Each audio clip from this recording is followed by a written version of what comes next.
Welcome to Worth Quoting, a lecture series sponsored by Florida Junior College at Jacksonville, Downtown Campus, Continuing Education, and the Women's Center.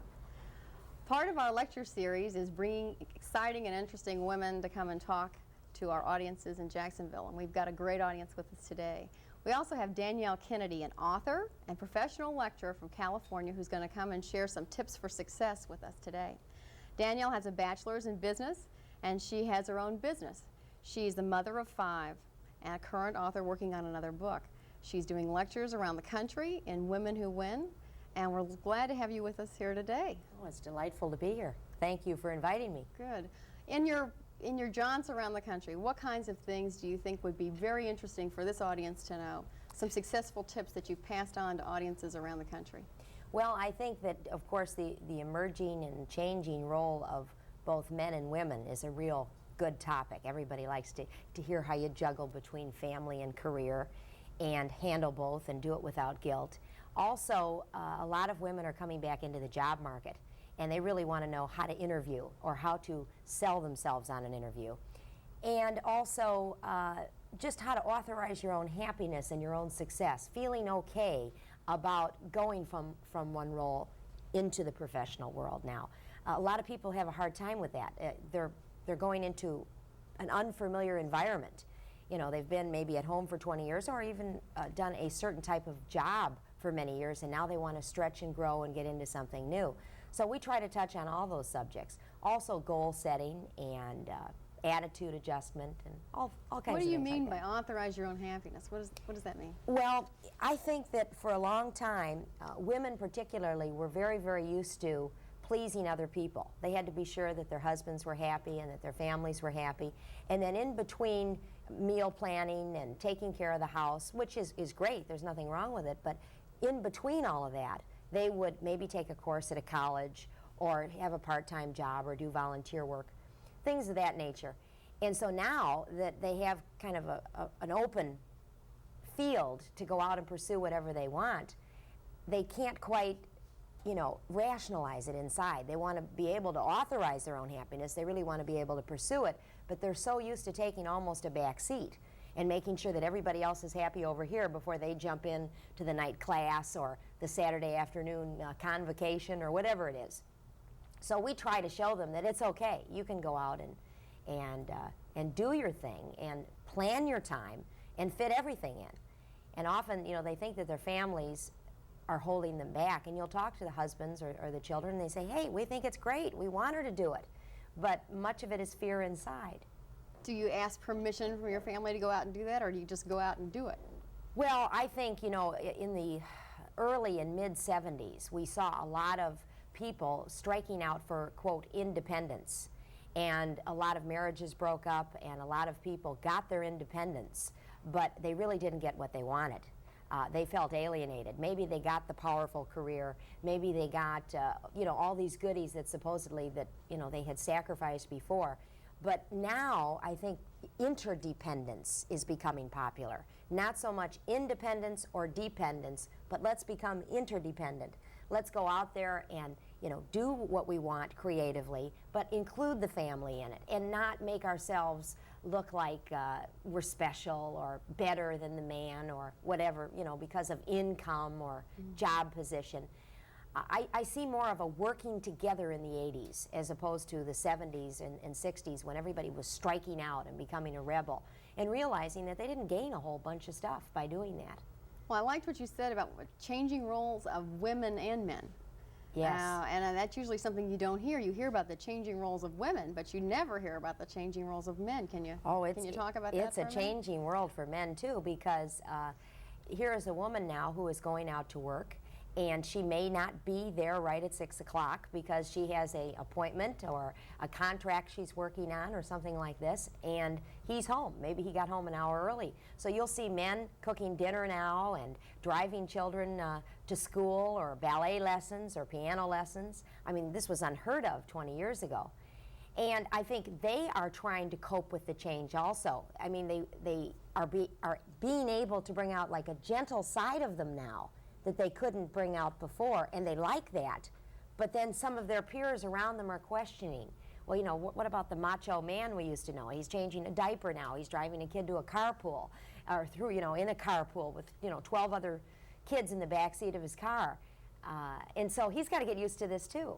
I think it's neat because I think it brings out the gentleness in men, and it takes away some of the weakness and the dependency that the women felt before. I can think of many cases where a woman, just from death, her husband dies at an early age, in the 40s. She's never gone to work. She has a family that is half raised. Suddenly she finds herself in the job market again, and she's devastated. It's scary. So we're not talking here just about someone who wants to, you know, branch out and find themselves, or, you know, went through a divorce. We're also talking about when death occurs. Mm-hmm. Death or divorce. Sure. Same sort of thing can happen. And so I think it's good that everybody taps that potential that's inside of them and makes it grow, and makes us all more interesting too, I think. What's your motivating force, and how do you instill that motivating force in others? Well, I think probably there's two motivating forces for me. I think first are my children. They really motivate me tremendously. I have 5 children. They were born in a 7-year period. I had 5 children in 7 years. And they're all very talented kids, and they're very self-motivated. I have one that's a gymnast and one that's a musician, and my daughter is a freshman in college and she's in drama. I have a son that's interested in television production, and they all want to go to great schools, and they're involved in all these extracurricular activities. And I had parents that provided me with, I shouldn't say everything, because if you say everything, people think that they spoiled you. But if they saw a talent inside of me and I wanted to pursue it, go for it. That was my parents' attitude. And I had that instilled in me, and I really want to do that for them. And I think when I was 21 or 22 years old, I didn't realize, I thought I wanted 10 children. I didn't realize that raising 5 kids is expensive, you know. And if they do want to pursue all these talents that they have, that, you know, we got to have a little financial backing. And it really takes 2 people to go out and together, you know, get that family going. So they are a big self-motivating force for me. The other part of me is a communicator who desires to communicate, who has always desired to communicate. As a child, I can remember locking myself in a room and throwing a sheet over a table and crawling under the table and putting on puppet shows. And, you know, as I got older, we'd put a bedspread across the porch in Chicago and pretend it was a curtain and charge 10 cents and have people come in and watch us do tap dancing and singing. I mean, we didn't know what we were doing, but we had fun. So I've always had the desire to communicate, and I love to write. So part of it is self-fulfillment, part of it is family. That's interesting. I think one of the things that people look at is, you know, you've got 5 children that you're trying to support and motivate, but don't you feel guilty being away from them? Don't you feel guilty having a career, especially one like yours where you travel around the country and have to give so much of yourself in other ways? Yes. How do you balance your career, and how do you keep from being guilty, which is one of the best things my mother ever taught me, I think, was guilt. Yes, you know? me too. So I think that's something you have to be able to deal with. Guilt is a problem. I think that, well, I did not work until the 5th one was born. You waited until you had 5 children Yeah, to waited start until I work. had 5 Okay. children. At that time, we were involved in a career change. This is my 2nd marriage. I actually have 7 children, 2 stepchildren, 5 of my own. But at that time, when I was married very young, my former husband changed jobs, and we went into practically a $400 or $500 a month salary. I had 5 children. He went into a bank training program. So I had to go to work. I originally did not want to go to work. I always thought, get the kids to high school and college, then mother will go back into the job market. And that's why I was working on my degree very slowly, so that I would be prepared by the time the youngest one was maybe about 16. I didn't want to go to work, so I said, hey, I don't want a regular 9-to-5 job. And that's how I got into selling. I got into selling because I thought it was something I could do out of my house. Working on a commissioned basis would allow me to plan my own time. However, when you're powerful in sales, if that happens, your time isn't your own. You're working 7 days a week. So I was constantly doing a juggling act. I mean, if I had to run around and not meet a customer, but just do errands, I would have little kids piled into the car, you know, and a toy basket in the back of the station wagon. I mean, I was always cognizant of the fact that I had to be a mother, and I also had to be a working woman. But I tried to balance both, and a lot of times you are guilty. I mean, if you're out on an appointment at night and you're supposed to be home at 9 and the people are talking and talking and you're trying to wrap it up and you get home at 10, you feel terrible. One of the things I would do is I would try to schedule my appointments after the kids were in bed. And when they were little, you can do that. They go to bed about 7:30 or 8. As they got older, I got help. I think it's important to get help. Women try to do everything. You know, they say, I can wash my own floor, take care of my own kids, you know, have the job, and the neighbors will think I'm perfect. I'm very excited, by the way, that I'm almost 40 in about another 18 months, because I think what's happened to me in the last 5 years, I have finally gotten rid of some of the guilt and said, this is who I am. The kids seem to like it. The husband seems to like it. Why worry about what everybody on the outside is thinking? Which is a big problem for women. We worry about what everybody thinks. How did I handle the guilt in those days? I told them about what I did. I really communicated with them what my job was all about. When I started to travel, I would take a child or a couple of children with me from time to time.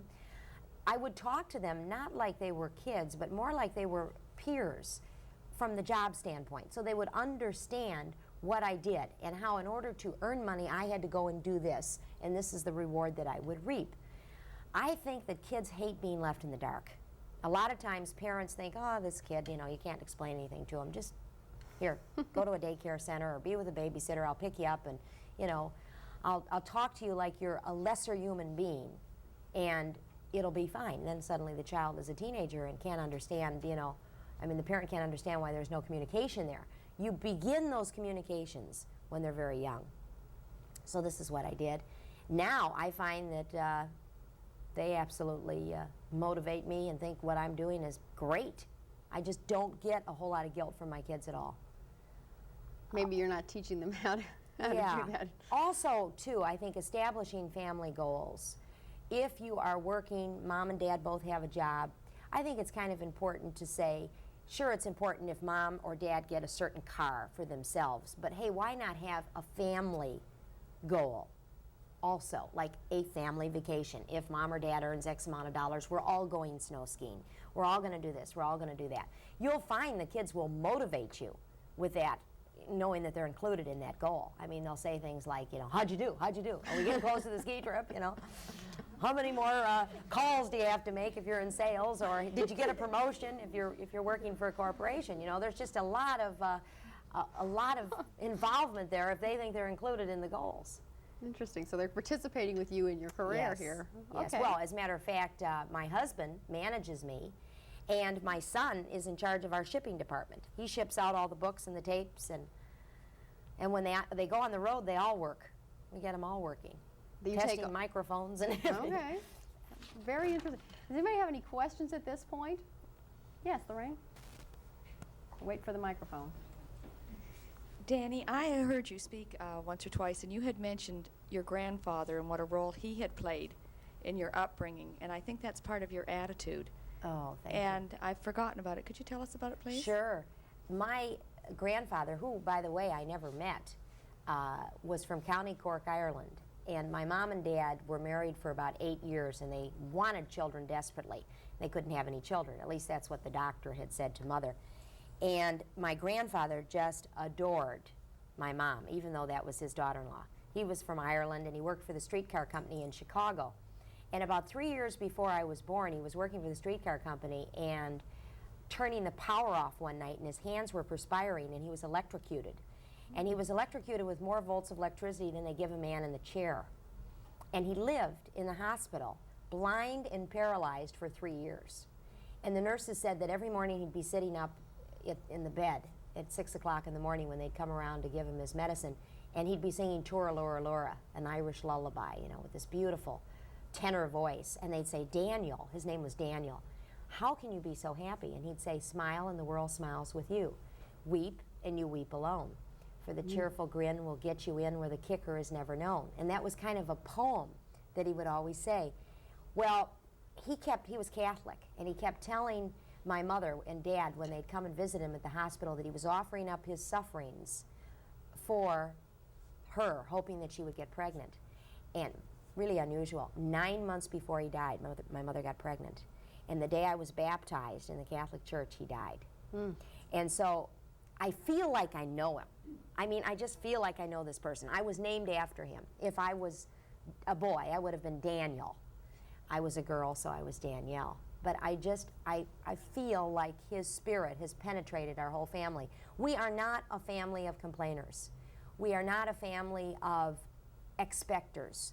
When I teach out on the road with people from all walks of life, I tell them, don't go into a job expecting a raise, expecting extras.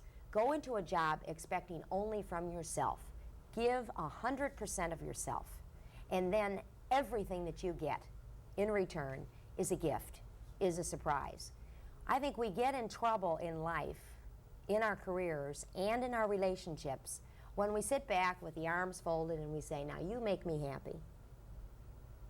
What are you going to do for me today? And I think Grandpa Dan has taught us that what we do today is give. And we never think about the return, and we usually get all kinds of stuff back. So it's just like... I'm glad you asked me that, because I'm very proud of my grandfather. Okay, I think we have another question back here. Yes, Danny, you said you would talk a little bit about interviewing to win. Yes. Would you? Oh, sure. We have a lot of women, well, actually it applies to men too, coming back into the job market or changing jobs. And what I have found too, sometimes midlife, people have been in a job for a long time, and at midlife they want to make a transition, but they're not quite sure where they want to go. One of the things that I teach is before they actually interview for a specific job, to go out and conduct informational interviews, almost like your students here at the college would. Or when a student graduates from college and that senior year, they have a lot of different companies coming to them and they're asking them all kinds of questions. When you're at a cocktail party, when you're out on the street, ask people all kinds of questions about what they do in the areas that you think you're interested in. Then, when you go out on an interview, you'll have a little background about what's expected in that particular job. I also tell people that when they go out on an interview, be prepared to answer this question: where do you want to be in 5 years? Every single employer asks that question. And you should maybe write a script or practice it a little bit at home before time. They want to see if you have insight into yourself and into your long-range goals, or if this is just a job. A lot of people don't want you to just take their job. They're hoping that you're going to go in and grow to other things, because companies love to promote from within today. When you go out on an interview, don't assume. Don't assume that the job they're describing is exactly the way the ad said, because just as in house advertising or car advertising, we paint a real sparkly picture just to get that phone to ring. They do the same thing in job descriptions. You know, it may sound, marketing representative, your own car, your own this, your own that. It may sound like a very exclusive job, and you find out that's not the way it is at all. So you ask a lot of questions on that interview. You ask them for a job description, what will be required. I tell people not to smoke on a job interview. I also tell them not to drink. For instance, if you're going out to lunch and the interview is at a luncheon situation, if they offer you a drink, say something like, well, thanks so much, but I do want to be productive for the rest of the day. I think that shows stronger character. If all of a sudden we're, clicking our heels up and smoking and drinking, with the employer thinking, hey, this guy really likes me, and we don't get the call back, it's a problem. Also, at the job interview, I think it's important to take a lot of interest in what the employer does. Flattery will get you everywhere. This is what I always say. I mean, if you know something about what this man does who's interviewing you, or this woman, sprinkle that in a little bit and say, gee whiz, that you must really do the job well. Praise. Show them that you are interested in what they do as well as what you want to talk about. Because a lot of times if we just talk about ourselves, the employer gets the idea that we're kind of self-centered. They like to see people who can take initiative. At the end of the job interview, very important to have that thank you note prepared, ready, drop it in that mailbox on the way out the door, or hand carry it the following morning to the secretary. Often on a job interview too, we have a difficult time getting past what I call the guard at the gate. The guard at the gate is the secretary who is screening all the calls. We call into a corporation with the attitude that we want to skate around that secretary. Not a good idea. The secretary usually plans that vice president's day. She knows more about what that vice president is doing all day long than he does. So when we call in, we should say to the switchboard operator, it slipped my mind, but can you tell me what the vice president's secretary's first name is? Polly. Oh, great. Can you plug me into Polly? We get Polly on the phone. We say something like, Polly, I really need your help.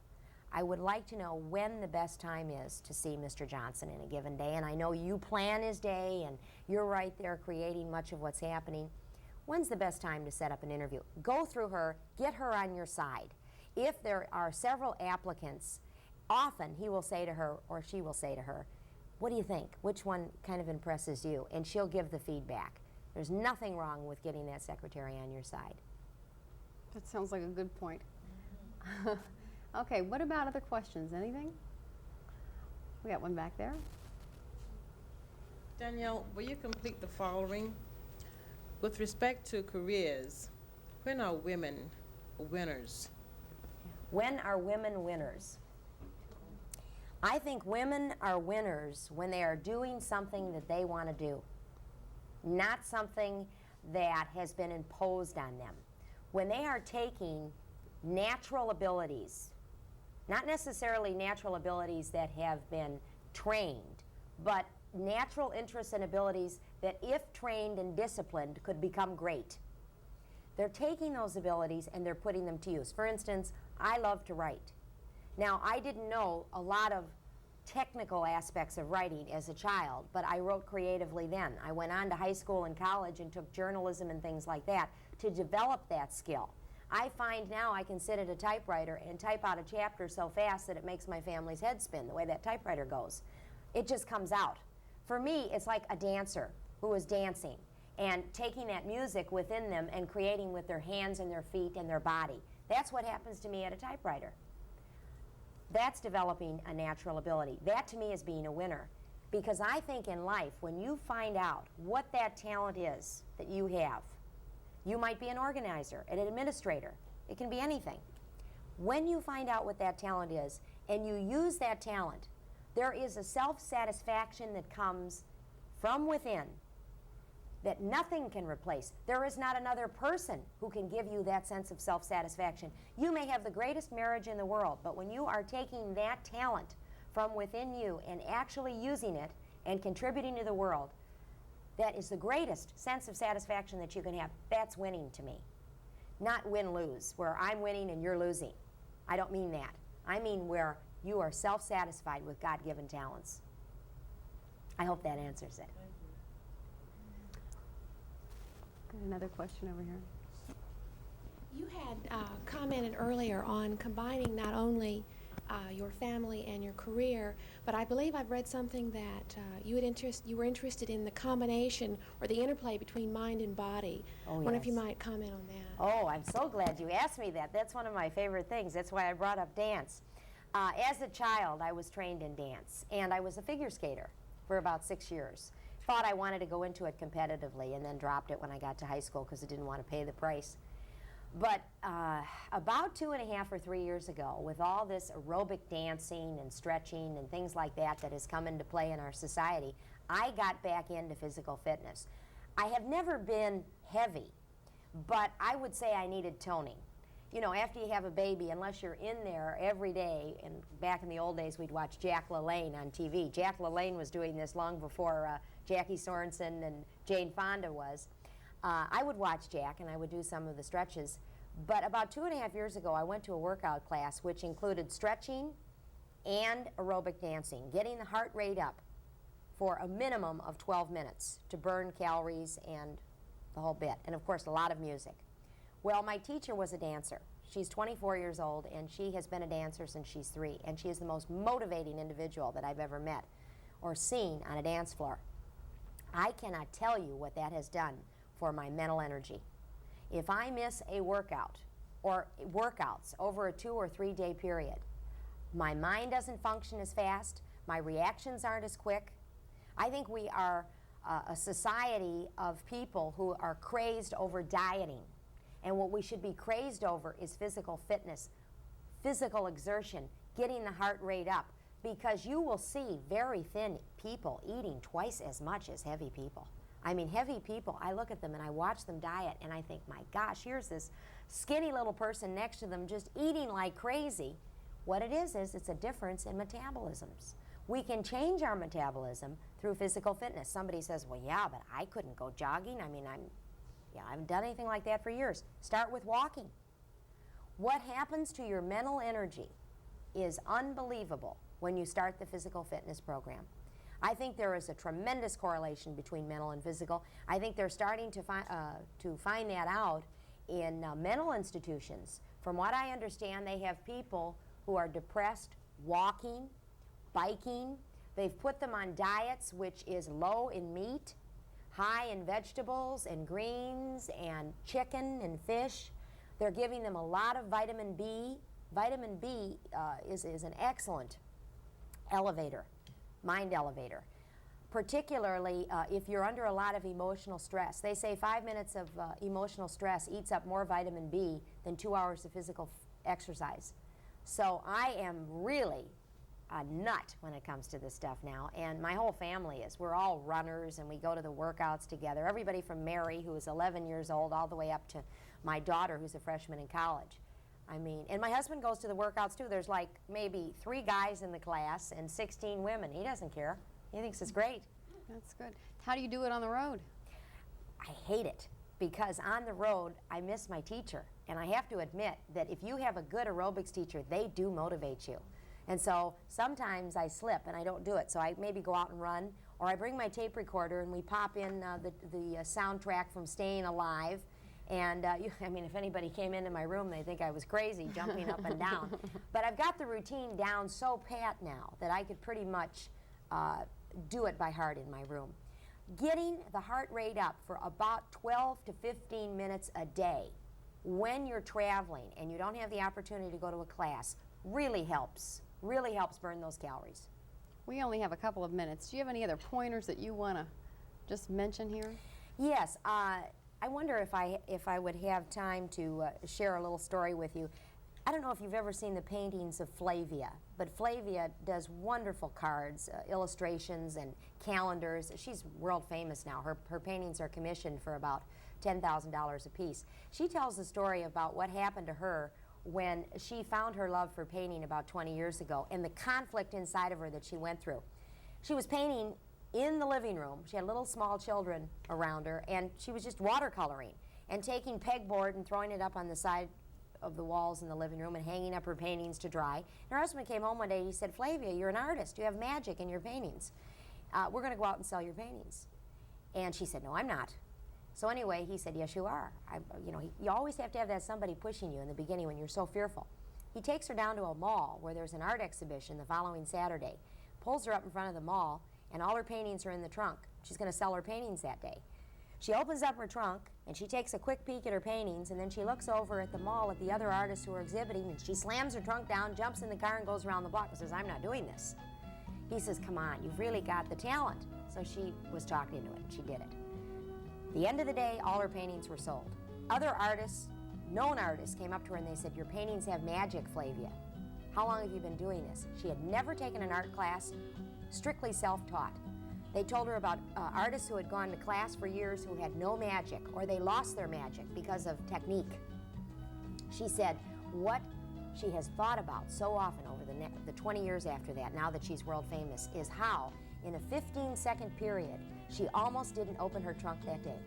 She almost left those paintings in there, and her whole life today would have been totally different. She said, tell people everywhere to open their trunk. Open their trunk.